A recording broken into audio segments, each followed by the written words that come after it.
প্রিয় শিক্ষার্থী, বিগত ক্লাসে আমি তোমাদের সঙ্গে নবম শ্রেণীর ইংরেজি ফার্স্ট পেপার আলোচনা করেছিলাম। ইউনিট 1-এর লেসন 1 বঙ্গবন্ধু's ফ্যামিলি ইন 1971, অর্থাৎ 1971 সালে বঙ্গবন্ধু শেখ মুজিবুর রহমানের পারিবারিক এবং তার পরিবারের যে সেই সময় দুর্দিন ছিল, সেই সময় সেই গল্পটাকে আমি বলেছিলাম। যেহেতু গল্পটা একটু লম্বা, শুরু থেকেই একটা বিগিনিংটা আমি মনে করি যে I think so this one বা ইট ওয়াজ এ লং স্টোরি।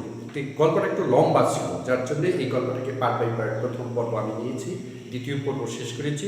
আজকে তৃতীয় পর্বের মধ্য দিয়ে আজকে যে বাকি স্টোরি আছে বা গল্পটা আছে, এই প্যারাগ্রাফটা আছে, সেটা আমি আজকে তোমাদের সঙ্গে আলোচনা করব।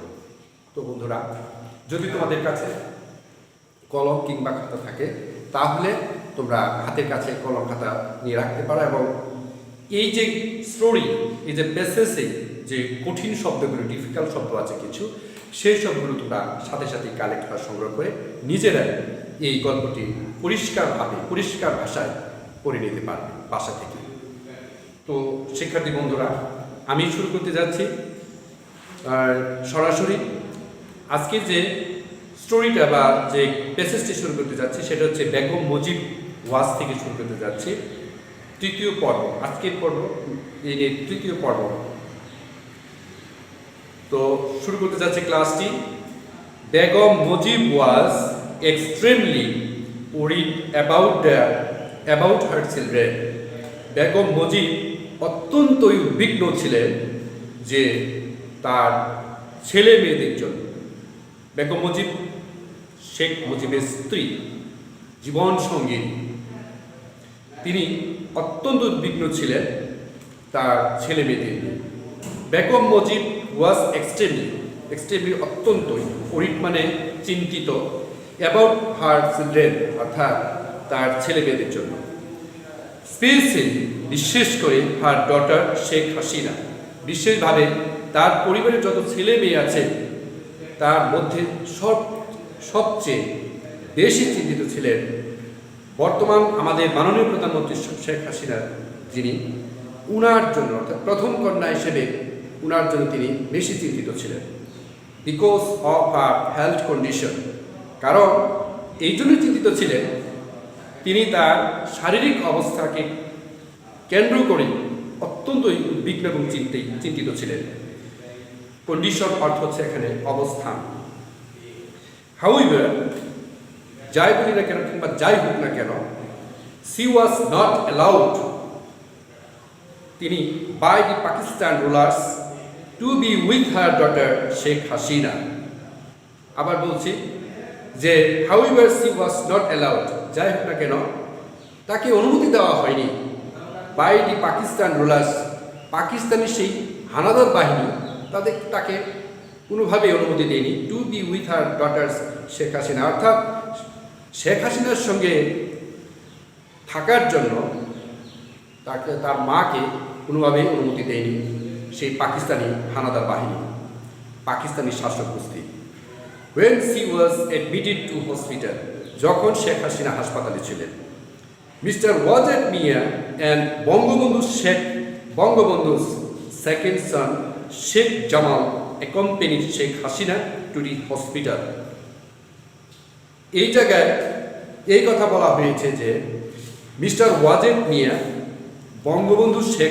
বঙ্গবন্ধু অর্থাৎ শেখ হাসিনার স্বামী ছিলেন, হাজবেন্ড বা স্বামী ছিলেন, এবং বলছে যে শেখ জামাল সেই বঙ্গবন্ধুর দ্বিতীয় সন্তান রূপে পরিচিত, যে সেকেন্ড সন শেখ জামাল, অর্থাৎ শেখ জামাল ছিলেন বঙ্গবন্ধুর দ্বিতীয় সন্তান এবং Sheikh Hasina to be hospital, এবং তিনি সেই শেখ হাসিনা হসপিটালে যখন ছিলেন শেখ জামাল এবং এখানে তার স্বামী মিস্টার ওয়াজেদ মিয়া সেই হাসপাতালের সাথে ছিলেন।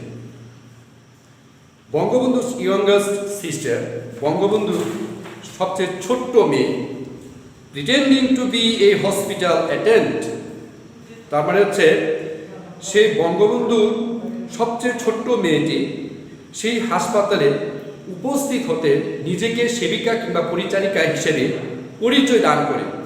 প্রিটেন্ডিং মানে সেখানে সহকর্মী হিসেবে, হাসপাতালে সেও একজন সহকর্মী এই রূপে, আর হসপিটাল অ্যাটেন্ডিং সেখানে হাজির হতেন। Enter the hospital and look after her life. Enter the hospital অর্থাৎ তিনি হসপিটালে প্রবেশ করতেন, এবং আফটার লুক আফটার মানে দেখাশোনা করা, হার লাইফ, এবং খুব সুন্দরভাবে তার সবচেয়ে ছোট বোন নিজেকে সেবিকা পরিচয় দিয়ে 14 বেশে সেখানে শেখ হাসিনাকে দেখাশোনা করার তিনি সুযোগ পান। Sheikh Hasina was blessed with a baby boy on 27 July, who was later named Sojib Wajid Joy. অর্থাৎ শেখ হাসিনা তৎকালীন সে কি বলবো সন্তান সম্ভাব্যা ছিলেন, আর ঠিক 27 জুলাইয়ের মধ্যেই শেখ হাসিনা একটি পুত্র সন্তান জন্ম দিলেন, যাকে আমরা বর্তমানে বলে থাকি সেটা হচ্ছে সজীব ওয়াজেদ জয়। অর্থাৎ শেখ হাসিনার প্রথম সন্তান হলেন সজীব ওয়াজেদ জয়, যিনি 27 জুলাইয়ের মধ্যে জন্মগ্রহণ করেছিলেন। As the Pakistan army often used to threaten Sheikh Jamal that they would hang him upside down. তার মানে এখানে বলছে as the Pakistan army, Pakistan সেনাবাহিনীরা প্রায় ইউজ টু থ্রেটেন মানে প্রায় হুমকি দিতেন শেখ জামালকে প্রায় হুমকি দিতেন পাকিস্তানের সেনাবাহিনীরা, যাতে করে they would hang him upside down, অর্থাৎ বেশি কিছু করলে তাকে কি করবে, সেই শেখ জামালকে উল্টো ঝুলাবে, এইভাবে তারা তাকে ভয় ভীতি দেখাতো। হি ফাইন্ডিং অ্যান অপরচুনিটি, অর্থাৎ তিনি এই সুবাদে একটা সুযোগ পেয়েছিলেন যে fleet from the hospital and join the freedom fighters, অর্থাৎ যখন তাকে এই ধরনের হুমকি দেয় তখন শেখ জামাল সেই হাসপাতাল থেকে পালিয়ে যাওয়ার একটা সুযোগ খুঁজে পায়। আর যখনই সেই সুযোগ খুঁজে পাওয়ার সাথে সাথে সে কি করে মুক্তিযুদ্ধের একটা স্বাধীনতা সংগ্রামের পক্ষে যুদ্ধ করার একটা বিশেষ সুযোগটা সে পেয়ে যায় এবং সেখানে সে যোগদান করে। Finally the victory day arrive, এরপর পরে কিন্তু স্বাধীনতাও কিন্তু পৌঁছে গেছে। ভিক্টোরি ডে মানে 16 ডিসেম্বর আমরা বিজয় দিবস বলি ভিক্টোরি ডে। দেয়ার ওয়াজ জয় এভরিওয়্যার, সব জায়গায় আনন্দ ছড়িয়ে গেছে। কিন্তু যখনই সেই সময় আনন্দ ছড়িয়ে গেছে, কিন্তু বলছে but বঙ্গবন্ধু's family was yet to be free from captivity, তার মানে হচ্ছে সব জায়গায় বাংলাদেশে বিজয় উল্লাস চলছে, সর্বত্রই স্বাধীনতার কথা প্রচারিত হয়ে গেছে, কিন্তু তখনও সেই বঙ্গবন্ধু পরিবারের সেই সদস্যরা তারা ছিল অত্যন্তই বন্দিশালায়, নজরবন্দিতে না, বন্দিশালায় তারা কারাগারে ছিল। তারা স্বাধীনতা তখনও তারা পায়নি, তার মানে সব পেয়েছে কিন্তু তারা তাদের পরিবার থেকে কেউ পায়নি। তা Pakistani occupational forces were still coordinating Bangabandhu's house and firing at people rushing over their chanting Joy Bangla.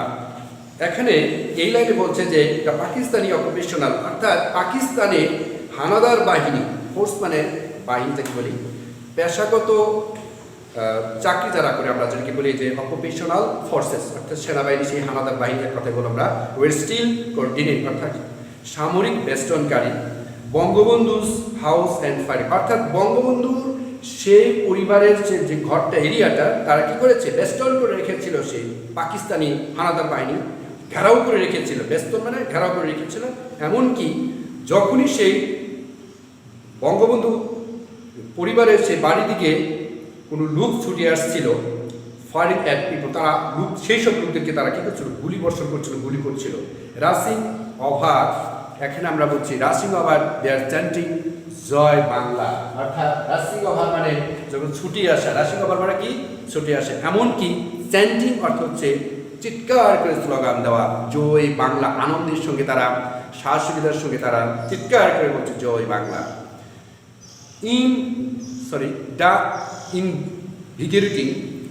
The invigorating slogan of the Bengalis অর্থাৎ বিগোরেটিং অর্থ হচ্ছে শক্তি যোগানো কিংবা শক্তি দানকারী কিংবা প্রেরণাদায়ক, প্রেরণা উৎসাহ দানকারী স্লোগান অফ দি বেঙ্গলিস, অর্থাৎ বাংলায় সেই স্লোগানের মধ্য দিয়ে তারা শক্তি যোগান দিচ্ছে, হ্যাঁ, সাহস জুগিয়ে দিচ্ছিল সেই সময়।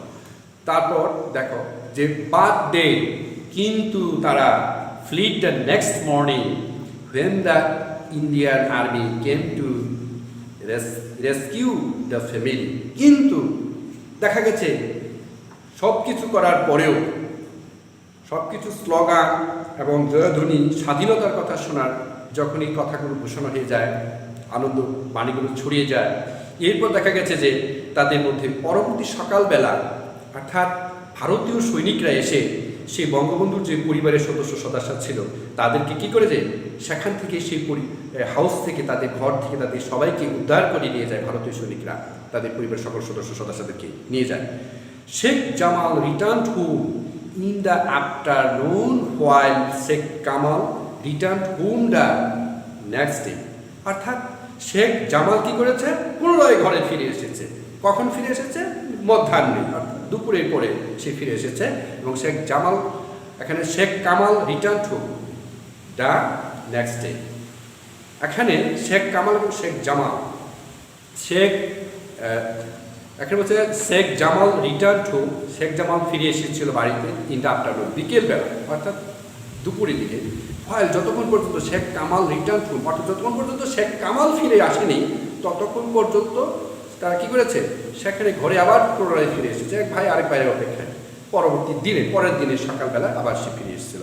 নেভারথলেস, তথাপিও she biggest anxiety of the family persisted, Bangabandhu was yet to be released from Pakistani prison and they did not know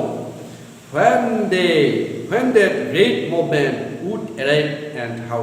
তার মানে বলছে যে নেভারথলেস অর্থ হচ্ছে তথাপি, অত্যন্ত তাদের মধ্যে সেই পারিবারিকভাবে একটা উদ্বিগ্ন চিন্তা রয়ে গেছে যে পরিবারের সবাই এসে গেছে, কিন্তু এরপরও তাদের একটা পারিবারিকভাবে একটা কি যেন একটা চিন্তা রয়ে গেছে, ঠেলে এসেছে বড় একটি বিষয়, সেটি তাদের মধ্যে একটা চিন্তা, সেটা হচ্ছে কি, বঙ্গবন্ধু সেই পাকিস্তানি আর্মিদের কাছ থেকে, কারাগার থেকে তার পিতা, তারা সত্যিকার অর্থে তার পিতা বা বঙ্গবন্ধু শেখ মুজিব তিনি মুক্তি পেয়েছেন কিনা সেই পাকিস্তানি হানাদার বাহিনীর কাছ থেকে, তাদের পাকিস্তানি বাহিনীর কাছ থেকে, কারাগার থেকে মুক্তি পেয়েছিল কিনা। তারপর when that great movement would arrive and how, এটাই ছিল তাদের মধ্যে সবচেয়ে আলোড়ন সৃষ্টিকারী চিন্তার বিষয়। তো প্রিয় শিক্ষার্থী বন্ধুরা, আজকে আমি the father of the nation এবং বঙ্গবন্ধু ফ্যামিলিস ইন 1971-এর যে বিষয়টি আমি আলোচনা করেছি, অত্যন্তই আজকে এই গল্পের মধ্য দিয়ে প্রথম পর্ব, দ্বিতীয় পর্ব, তৃতীয় পর্বের মধ্য দিয়ে আজকের এই গল্প শেষ করলাম।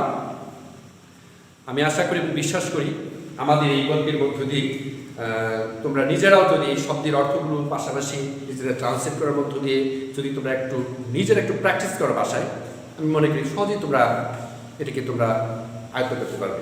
তো প্রিয় শিক্ষার্থী বন্ধুরা, একটু যদি লক্ষ্য করো ব্ল্যাকবোর্ডের দিকে কঠিন শব্দগুলো আছে। বিষয়টির টপিক হচ্ছে ফাদার অফ দি নেশন। শব্দের অর্থ প্রথমত আমি বলছি রুলার্স মানে শাসক, এডমিটেড মানে ভর্তি, অ্যাকম্পানির অর্থ সঙ্গী বা সাথী, টিটারনি অর্থ হচ্ছে সেবিকা বা পরিচারিকা, এবং লুক আফটার অর্থ দেখাশোনা করা, ব্লেস অর্থ আশীর্বাদ, অর্থাৎ কোনো শিশুর জন্ম দিলে সেটা একটা আশীর্বাদ ছিল, যার জন্য এটি আশীর্বাদ বা জন্মানো বলা যেতে পারে। টিরান অর্থ ভয়ভীতি বা হুমকি, এবং আপসাইড ডাউন অর্থাৎ উল্টো ঝুলানো, এবং অপরচুনিটি হচ্ছে সুযোগ, এবং প্রিজন অর্থ হচ্ছে কারাগার, ফ্লিপ অর্থ পলায়ন, ক্যাপটিভিটি অর্থ বন্দিশালা, রাসিং অফার ছুটি আসা, তারপর ইনভিগোরেটিং প্রেরণাদায়ক বা শক্তি যোগানো, পারসিটেড অর্থ রয়ে গেছে, রিকিউজ অর্থ উদ্ধার করা, কোঅর্ডিনেটিং অর্থ সামরিক বেষ্টন কিংবা ঘেরাও করা। আজকের নবম শ্রেণীর সকল প্রিয় ছাত্রছাত্রীদেরকে সবাইকে আবারও ওয়েলকাম জানিয়ে আমার আজকের ক্লাস এখানে শেষ করলাম। No more today. Thank you very much.